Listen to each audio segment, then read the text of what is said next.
ये दर्शन हुआ आज से 22 साल पहले, जिनकी उम्र 186 साल की थी। ऐसे साधु से भी मैं मिला जिनकी उम्र 139 साल की। वो तो ज्यादा दूर नहीं, शुक्रताल में श्री कल्याण देव जी महाराज 139 साल की उम्र में उन्होंने अपना शरीर छोड़ा। आप में से बहुत महानुभावों ने दर्शन किया होगा। शुक्रताल का जीर्णोद्धार कराया इस महापुरुष ने। जिंदगी अपने लिए नहीं जी। ऐसे संतों का आप चरित्र पढ़िए, भक्तमाल ग्रंथ आप पढ़िए, जिसमें भक्त और संतों की ही चर्चा का वर्णन किया गया। 139 साल किसे कहते हैं? इतनी आयु में कहकर उन्होंने अपना शरीर छोड़ा।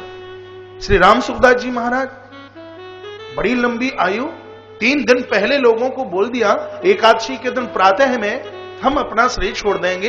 ना हमारा कोई कोठी, ना बंगला, ना चेला, ना चेली, ना कोई आश्रम। उत्सव हमारा नहीं, उत्सव भगवान का करना। उस व्यक्ति की मैं बात कर रहा हूं ऋषिकेश की धरती पर, जिनके अंतिम संस्कार में 10 लाख लोग इकट्ठे थे। ऋषिकेश में 10 लाख लोग थे, जिनके कंठ का ऑपरेशन किया गया। डॉक्टर हक्का बक्का रह गया, का मैं ऑपरेशन नहीं कर सकता। इनकी बांश के ऊपर, हड्डी के ऊपर राम राम लिखा हुआ है, गला वहीं सिलाई कर दी गई है। ऐसे ऐसे साधु हुए, ऐसे ऐसे संत हुए। लोग कहते हैं कि अब संत नहीं रहे। ऐसा नहीं हो सकता। जब संत नहीं रहेगा, जब सती नहीं रहेगी, तो ये धरती धराई नहीं रहेगी। रसार सातक जई है तो वही, ये धरती समुद्र में जाकर के डूब जाएगी, ये बचेगी नहीं। जब इस धरती पर सती न रहे, जब इस धरती पर संत न रहे, ऐसा नहीं हो सकता। यज्ञ वही विष्णु, यज्ञ साक्षात परमात्मा का रूप है। यज्ञ करने की आदत डाली है, अच्छा लगता है। आप दुकान इतने प्यार से चलाते हैं, आप फैक्ट्री इतने प्यार से चलाते हैं, नोट कमाने में आपका बड़ा मन लगता है, अध्यात्म पूंजी कमाने में भी आप अपना मन लगाइए। और आखिर में इसके बिना काम नहीं चल सकता। इस पवित्र व्यासपीठ से एक बात और मैं निवेदन करूंगा। बाइबल मैंने पढ़ी है, इसका मतलब यह नहीं है कि आप ये कहें कि महाराज क्रिश्चियन बन गए। कुरान मैंने पढ़ी है, इसका मतलब नहीं कि मैं मुसलमान बन गया। गुरवाणी में पढ़ता हूं, अपने मतलब की चीज में उठा लेता हूं। बाइबल में मैंने एक बड़ा सुंदर शब्द पढ़ा, जहां यीशु बोलते हैं कि सुई की नोक में जहां नीचे धागा डाला जाता है, उसमें हाथी का निकलना संभव है। आप मेरी भाषा समझ पा रहे हैं? सुई के नीचे जहां धागा डाला जाता है, उसमें हाथी का निकलना संभव है। और परमात्मा के बिना जीव का उद्धार हो जाए, यह संभव नहीं हो सकता। पूरी दुनिया की दौलत आपके नाम कर दी जाए, बंधुओं आखिर में यही आना पड़ेगा। इसके बिना कल्याण नहीं हो सकता, नहीं हो सकता। इसके बिना कल्याण नहीं हो सकता। और वृंदावन में बड़े बड़े करोड़पति सेठ लोगों ने यहाँ बंगले बनवा रखे हैं, यहाँ फ्लैट बनवा रखे। मैं उनको पूछता हूँ, आपका दिल्ली में, आपका मुंबई में ये इतना बड़ा फ्लैट, आपको वृंदावन में क्या आवश्यकता पड़ गई? कहा महाराज जी, अभी तक तो काली कमाई करते रहे, अब बुढ़ापे का घंटा बजा है तो सफेद दौलत कमाने के लिए वृंदावन की आवश्यकता पड़ेगी। अंतिम सांस हमारी वृंदावन में निकले, जीवन की सत्यता हमें हासिल हो जाएगी। सही में इसके बिना कल्याण हो नहीं। बच्चों के साथ जोड़िए, ये आपका कर्तव्य है। इसको मैं धर्म नहीं मानता। अब 70, 80, 85 साल के हो गए और फिर भी कोलू का बैल बन करके जी रहे हो। सब कुछ इनको ही दे दोगे, अपने लिए भी कुछ बचाओगे क्या? अरे इनको आप धन दे दो, लेकिन अब कम से कम तन भी इनको दे दिया। कम से कम इस मन को तो मोहन के लिए बचा करके रखिए, तभी तो उसका नाम मनमोहन है। कथा को चुटकुले और कहानी और किस्से के रूप में नहीं, कथा को असलियत के रूप में समझिए, कथा सार्थक हो जाएगी। तो ध्यान रहे, चौथा अवतार भगवान का क्या है? यज्ञ वही विष्णु, यज्ञ। चौथी अवतार में भगवान यज्ञ रूप में है। पंचमो कपिलो नाम, 5वें अवतार में भगवान कपिल बनकर आए, जिनकी कथा कल आप सुन पाएंगे, जिन्होंने अष्टांग भक्ति और सांख्य का बहुत विस्तार से वर्णन किया।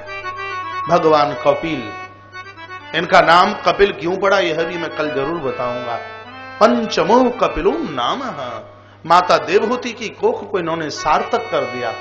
महात्मा करदम का यह पुंज आज इस झोंपड़े में प्रकट हुआ है। बिंदु महाराज, मेरे प्रभु भगवान कपिल देव गंगा सागर की भी रौनक जिनके द्वारा बढ़ी है। ऐसे भगवान कपिल है। पंचमो नाम हो कपिलो, 5वें अवतार प्रभु पधारे। 6वां अवतार प्रभु का नर नारायण के रूप में है। या अर्जुन और कृष्ण के अंश मिलकर के एक अवतार होता है भगवान नर नारायण। आधी बद्रिकाश्रम में अवतार तप रहा है। अगला अवतार दत्त भगवान दत्तात्रेय, दत्तात्रेय स्वयं भगवान नारायण ही अनुसुईया के पुत्र दत्त भगवान बनकर के आए। हमारे सन्यासियों के तो, हमारे सन्यासी महापुरुषों के तो आराधक हैं भगवान दत्त भगवान। जूना खाड़ा दत्तात्रेय भगवान से चलता है, भगवान की पूजा की जाती है। भगवान दत्त भगवान। अगला अवतार है भगवान ऋषभदेव, जैन धर्म के प्रथम तीर्थंकर है। पहली आचार्य भगवान ऋषभ। जैन धर्म का आरंभ ही इनसे हुआ है। सनातन धर्म के, देखना कुर्सी पर माना गिर जाइए बॉक्स के पास, हाँ यही। इसलिए दोपहर को कम खाया करो। हाँ, नाश्ता हैवी, दोपहर को कम, शाम को फिर फुल डाइट। दोपहर को ज्यादा हैवी हो गया, नींद आ जाएगी। बोलिए बांके बिहारी लाल की जय हो, कृष्ण कन्हैया लाल की जय हो। जय जय श्री राधे जय जय श्री राधे जय जय श्री राधे श्याम। माताएं सोच रही थी महाराज तो पुरुषों की तरफ देख रहे हैं, एक झपकी लगा ले कौन देखता है, लेकिन मेरी तो गर्दन गाड़ी की स्टीयरिंग की तरह घूमती है। यहां से कर क्या रहा हूं, आपको देख ही तो रहा हूं। भगवान ऋषभदेव की चर्चा चल रही थी। अष्टम अवतार प्रभु का बोली ऋषभदेव भगवान जय हो। आप ऋषभ गीता जरूर पढ़ना है। ऐसी ऐसी सुंदर उपदेश संदेश भगवान ऋषभदेव ने दिए है। जैन धर्म के आचार्य हैं, प्रणेता हैं भगवान ऋषभ।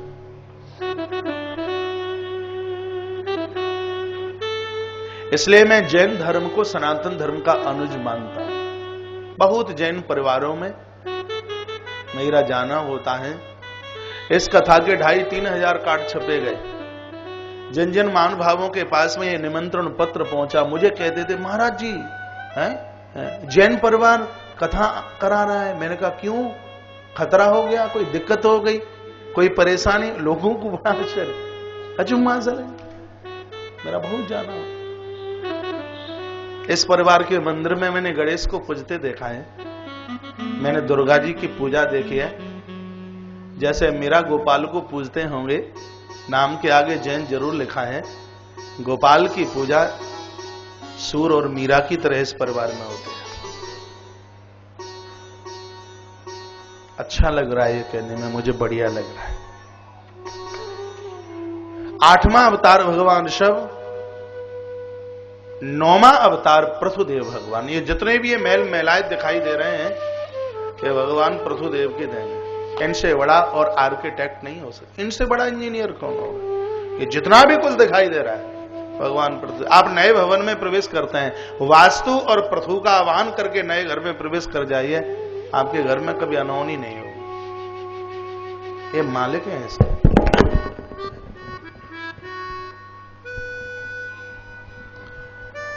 भगवान पृथु।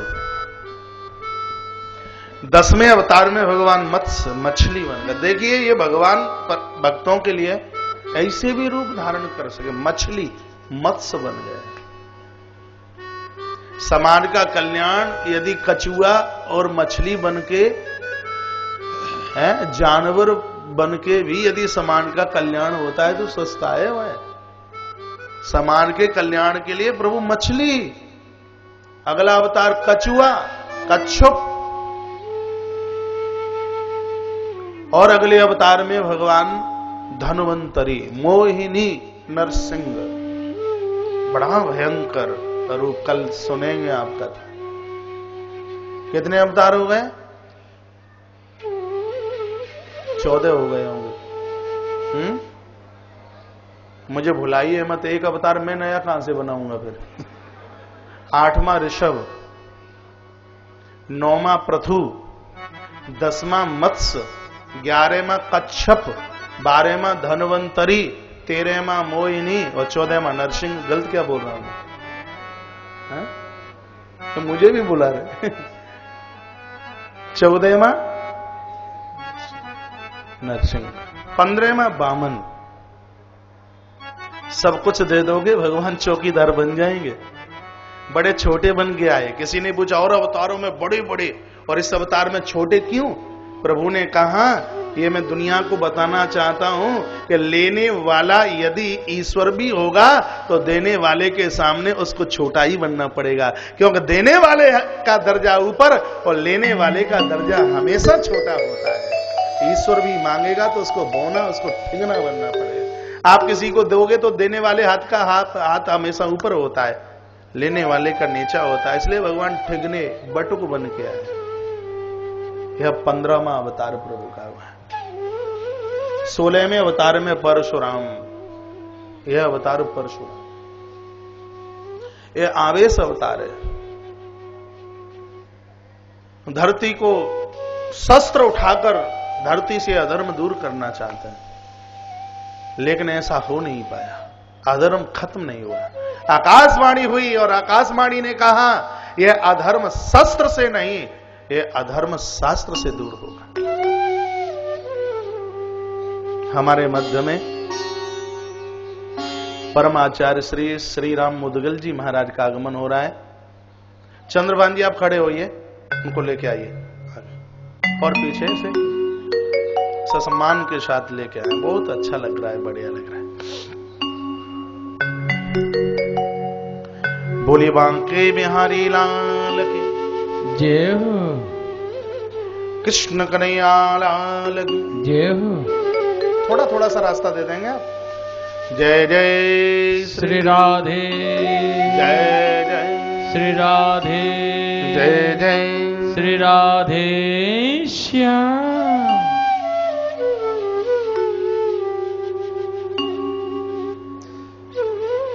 मंगलम भगवान विष्णु, मंगलम गरुड़ध्वज, मंगलम पुंडरीकाक्ष, मंगलाय स्तनोहरि।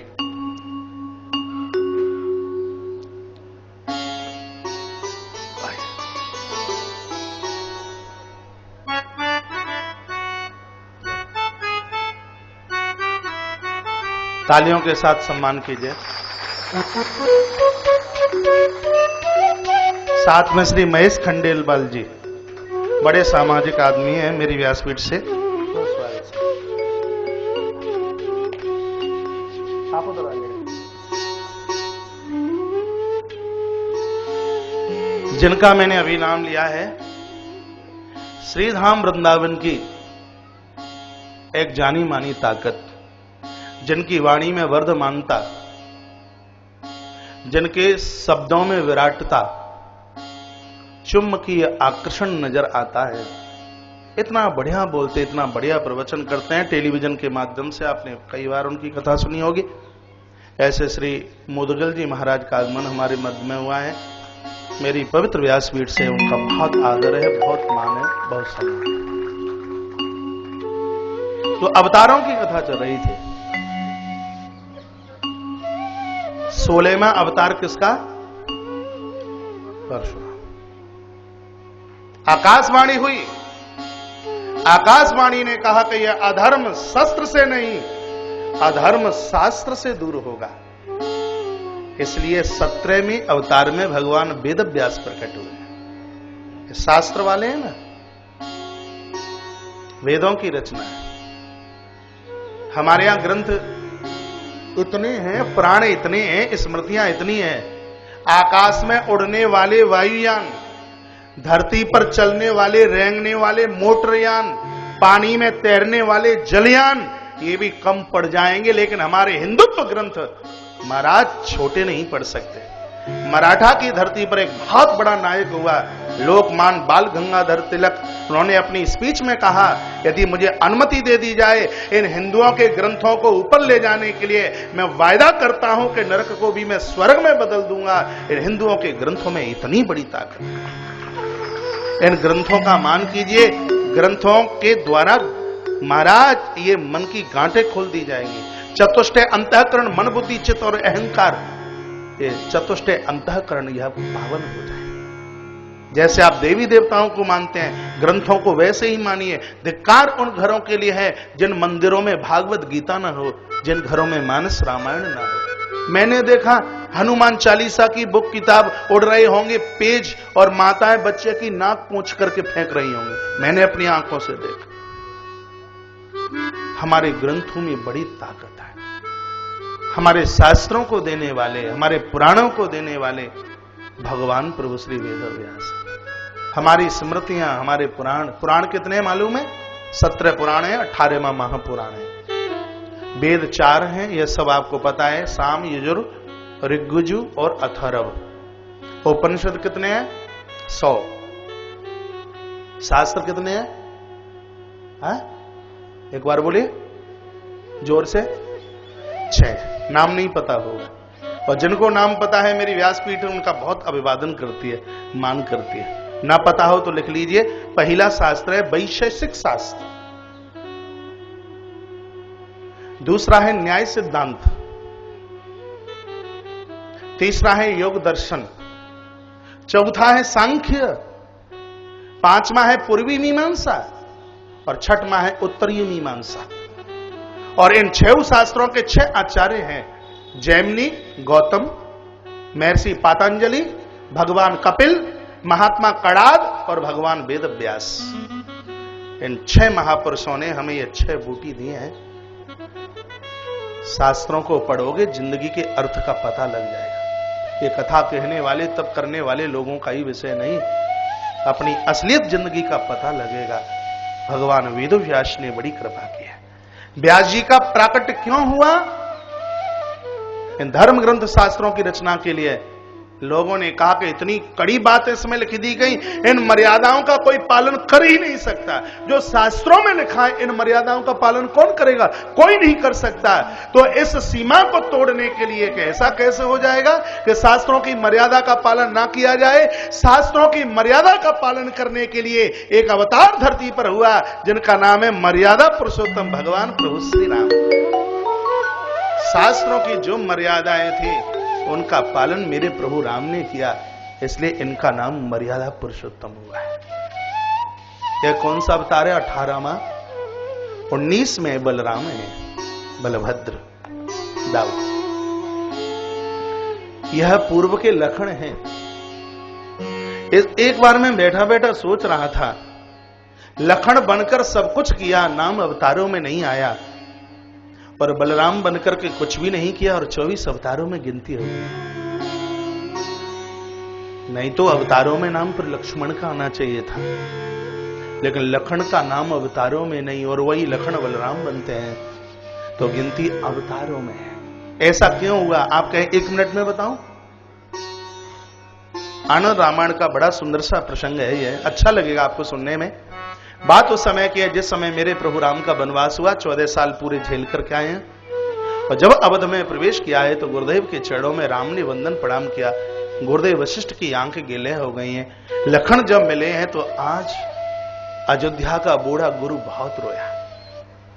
प्रभु राम ने कहा, गुरुदेव धिक्कार हमारे लिए है, हम आपकी सेवा न कर पाए और आपको इतनी वेदना और पीड़ा, आपकी आंख में आंसू आए, आप क्यों रो रहे हैं? गुरुदेव वशिष्ठ ने कहा, राघव यूं तो सबको भाई मिलेंगे, लेकिन अब किसी को लखन जैसा भ्राता नहीं मिल सकता।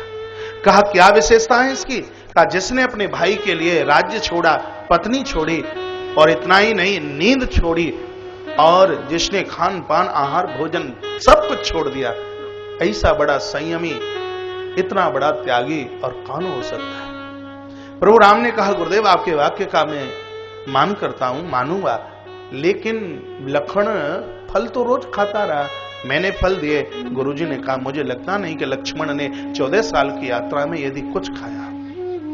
उस लक्ष्मण की मैं बात कर रहा हूं, 14 साल तक इस लखन ने कुछ खाया नहीं। राम जी ने पूछा, लखन फल दिए कि नहीं? लखन ने कहा दिए। खाए नहीं? कहा नहीं खाए। क्यों? लखन लाल रो पड़े। लखन लाल ने कहा, प्रभु आपके लिए सबने बहुत कुछ छोड़ा, तो मैं फल हुए खाता कैसे? का फल कहां गए? कहा आपने मुझे जो फल दिए वह मैंने वनवास की यात्रा में से गुरुदेव के चरणों में समर्पित किया है। यह तो गुरुजी को पता होगा कि फल कहाँ है। गुरुदेव वशिष्ठ ने 14 वर्ष के इकट्ठे किए गए फलों का टोकरा राम जी के सामने रख दिया। प्रभु राम ने उन फलों की गिनती की है, 4 फल कम पड़े उसमें। राम जी ने कहा लखन ये 4 फल कम है। लखन लाल रो पड़े, कहा भगवान ये 4 फल मैंने खाए नहीं, वनवास की यात्रा में ये 4 फल आपने मुझे कम दिए थे। एक तो जिस दिन हम अवध छोड़ के जा रहे थे उस दिन कोई फल आपने खाने को नहीं दिया। दूसरी बार जब सूचना मिली कि आज हमारे पिता की मृत्यु हुई है उस दिन भी आपने कोई फल खाने को नहीं दिया। भगवान तीसरी बार जिस दिन मेरी माता जानकी का हरण उस रावण के द्वारा हुआ उस दिन तो हम रोते ही रहे, कुछ खाने को आपने दिया नहीं।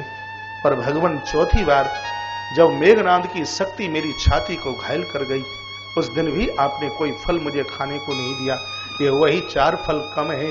प्रभु राम रो पड़े, लखन को अंक में भरा और कहा लखन मन तो यह करता है कि तेरे चरण धोकर, तेरे तलुए धोकर के मैं चरणों तक ले लूं, लेकिन क्या करूं, ऐसा करूंगा तो अपराध लगेगा। आज मैं गुरुदेव के चरणों में वायदा करता हूं, अभी तो मैं तुम्हारे लिए कुछ कर नहीं पाया, लेकिन आने वाले द्वापर में तुम मेरे ज्येष्ठ भ्राता बलराम, मैं तुम्हारा छोटा भाई कृष्ण बनूंगा। यहां तो कुछ मिला नहीं, लेकिन द्वापर में तुम्हारी गणना 24 अवतारों में होगी, यह हमारा वायदा है। इसलिए वही लखन यहां आकर के बलभद्र और मेरी भागवत में 19वां अवतार है। 20वें अवतार का तो क्या कहूं, एते चांस कलाम पुंसाम। महाराज 16 कलाओं से परिपूर्ण स्वयं परमात्मा है। आज ही के प्रवचन में बोला है ब्रह्मेति परमात्मेति भगवानेति। किसी के लिए ब्रह्म, किसी के लिए परमात्मा और वह किसी के लिए भगवान है। ऐसे नंद नंदन आनंद कंद मुरली मनोहर यशोदानंदन भगवान प्रभु श्री बालकृष्ण लाल 20वें अवतार में मेरे गोविंद इस धरा को आकर के आप प्लावित करना है। जिनकी छवि, जिनकी दृष्टि, जिनकी रौनक, जिनका तेज, जिनका प्रभाव, जिनका वैभव, जिनकी उदारता और जिनकी महाराज सरलता के लिए तो सुख शेष और शारदा के पास भी शब्द कम पड़ जाएं, ऐसे मेरे कृष्ण हैं। 23 अवतारों ने वो ना किया जो एक कृष्ण ने किया, जो 23 ने किया वो एक कृष्ण कर सकते हैं, जो एक कृष्ण ने किया वो ये 23 मिलकर के नहीं कर सकते। इसलिए ते चांस कलाम पुंसाम कृष्णस्तु भगवान स्वयं, यह पूर्ण है। कृष्ण नहीं होते तो कर्ण नहीं मरता, कृष्ण नहीं होते तो पांडव नहीं बचता। कृष्ण ने वह किया जो कोई नहीं कर सकता। और सबको छोड़ दीजिए, कृष्ण नहीं होते तो गीता नहीं होती, और गीता नहीं होती तो इस सृष्टि का कल्याण नहीं होता। कृष्ण नहीं होते तो गाय नहीं होती, और गाय नहीं होती तो सृष्टि का कल्याण नहीं होता। कृष्ण तो वो है, कृष्ण तो है, कृष्णस्तु भगवान स्वयं। 20वां अवतार मेरे प्रभु का होता है मुरली मनोहर घनश्याम, बांके बिहारी रसिक छैल छबीले नंद नंदन। ऐसे भगवान घनश्याम पीत कौशेय भाससम, पीले पीतांबर की भी रौनक जिनके द्वारा बढ़ी है, ऐसे मेरे भगवान धरती पर 20वें अवतार में आके प्रकट हो। 21वें अवतार में भगवान हयग्रीव, भागवत में हयग्रीव अवतार नहीं है, विस्तार से कथा नहीं है, नाम तो हयग्रीव है, लेकिन श्रीमद् देवी भागवत में यह प्रथम स्कंद में ही कथा बहुत विस्तार से हयग्रीव। जिस समय राक्षस हयग्रीव नहीं मर रहा था, 2 मिनट में मैं बता रहा हूं आपको, हयग्रीव निशाचर नहीं मर रहा था, उस समय उस राक्षस हयग्रीव को मारने के लिए, जिसका रूप ही ऐसा है, आधा घोड़े का है और आधा मनुष्य का है, उसने वरदान मांगा है कि मेरे जैसे रूप का कोई हो उसी के हाथों से मैं मारा जाऊं, अथवा नहीं, मां जगदम्बा ने इसको वरदान दिया है, जा ऐसा ही होगा। ग्रंथ में लिखा 1000 वर्ष तक देवता इस निशाचर हयग्रीव से युद्ध करते रहे, लेकिन ये कैसे भी मरने में नहीं आता। देवर्षि नारद ने कहा इस दुष्ट को मारने के लिए यज्ञ कीजिए। देवताओं ने 100 साल तक यज्ञ किया इसको मारने के लिए। कहीं यज्ञ के बीच में व्यवधान न करे तो भगवान नारायण रक्षा के लिए धनुष्मान लेकर 100 साल तक इस यज्ञ की रक्षा करते रहे। लेकिन कभी नारायण की भी झपकी लग गई। धनुष बाण रखा और अपनी ये गुल्फ ठोड़ी लगा करके भगवान जैसे ही बैठे प्रभु को नींद आ गई। इधर यज्ञ की पूर्णाहुति होने वाली थी और उसमें नारायण को बुलाना था, और लेकिन भगवान की झपकी। ब्रह्मा आदि देवताओं ने सोचा कि सोते हुए को जगाना नहीं चाहिए, अब क्या करें। इंद्र को कहा कि भृंगी नाम का कीट बन जाओ, कीड़ा बन जाओ और इसकी रस्सी को काट दो। जब ये रस्सी कटेगी तो झटका लगेगा इस धनुष में, और जैसे झटका लगेगा तो प्रभु की आंख खुलेगी। महाराज इंद्र भृंगी नाम का कीड़ा बने हैं, रस्सी को जैसे ही काटा झटका लगा, लेकिन बाण चल गया और वह बाण भगवान की गर्दन को पार करता हुआ भगवान का मस्तिष्क आकाश की तरफ उड़ के चला गया। हाहाकार मच गई, अब क्या होगा। आकाश में मां जगदंबा प्रकट हो गई और मां भगवती ने कहा यह मेरी कृपा से हुआ है, इस निशाचर को मारने के लिए अब तुम ऐसा कीजिए, किसी अश्व का मस्तिष्क नारायण की देह के ऊपर लगा दीजिए, तब इस निशाचर की मृत्यु होगी। एक घोड़े का मस्तिष्क प्रभु के शरीर से जोड़ा गया। भगवान ऐसे खड़े हो गए जैसे कोई सोता हुआ व्यक्ति खड़ा हो गया हो। आकाश से धुंधमियां बजने लगी, फूलों की वृष्टि होने लगी, आवाज आई, बोली है गरीब भगवान की जय हो। तब भगवान का नाम है गरीब पड़ा।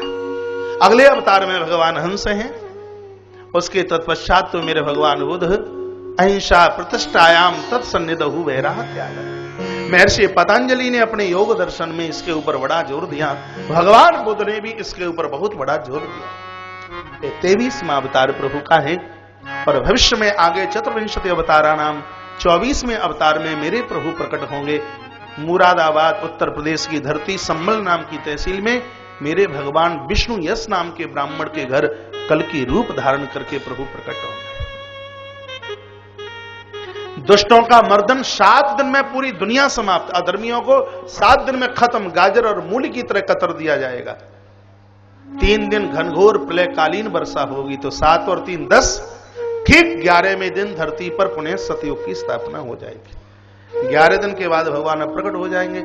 जैसे राम जी 11,000 वर्ष के लिए आए, श्याम जी 125 साल के लिए आए, उसी प्रकार से हमारे कलकी देव भगवान सिर्फ 11 दिन के लिए धरती पर आएंगे और 11 दिन में अपना काम करके चले जाएंगे। ये तो मैंने सुना दी कथा आपको पढ़ने वाली, लेकिन हमारी कथा में पलटा लगता है। बिना पलटा के कथा में आनंद नहीं आ सकता। कबीर साहब कहते हैं, पानी में मीन प्यासी, मुझे सुने सुने आवे हांसी। एक मछली जल में रहती है, पानी में रहती है और मुझे अचम्मा लगता है, फिर भी वह प्यासी रहती है। कहा क्यों?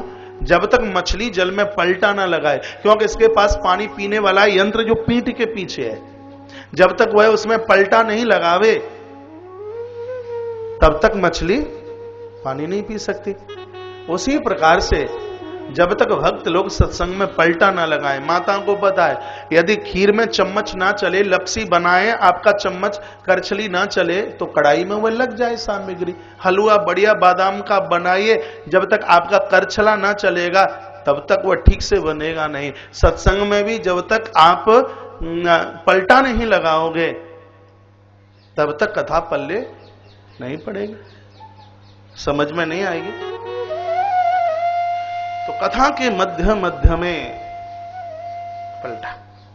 बोलिए बांके बिहारी लाल की जय हो, कृष्ण कन्हैया लाल की जय हो। जय जय श्री राधे श्री राधे श्री राधे श्याम। तो इस कथा का पलटा क्या है? कथा का पलटा है कि भगवान 11 दिन में सब कुछ करके चले गए। यह जरूरी नहीं है कि आप 100 साल जिए तभी कुछ करें। अरे भैया उम्र 50 साल की बहुत है। अरे 50 तो मैंने बहुत ज्यादा कह दिया, उम्र 20 साल की बहुत है। जितने दिनों तक हम धरती पर रहें ऐसा कुछ काम करके जाएं कि प्रकृति हमारी खुशबू से सुगंधित हो जाए। व्यक्ति कभी मरता नहीं है। मैथिली शरण गुप्त ने 4 पंक्तियां बड़ी सुंदर लिखी हैं। कविता पढ़ने और बोलने का मुझे बड़ा शौक है।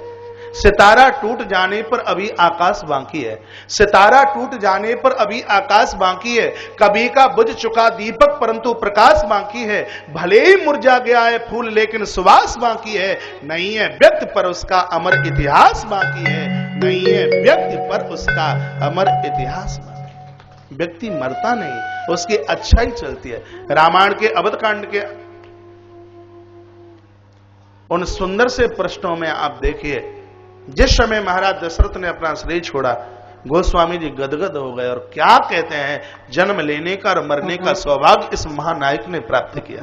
जन्म मरण फल दशरथ पावा, जन्म मरण फल दशरथ पावा, अंड अनेक अमल जस छावा, जन्म मरण फल दशरथ पावा, अंड अनेक अमल जस छावा, जन्म मरण फल दशरथ पावा, जन्म मरण फल दशरथ पावा, अंड अनेक अमल जस छावा, अंड अनेक अमल जस छावा। कल मैं देख रहा था आप तालियां बजाते हुए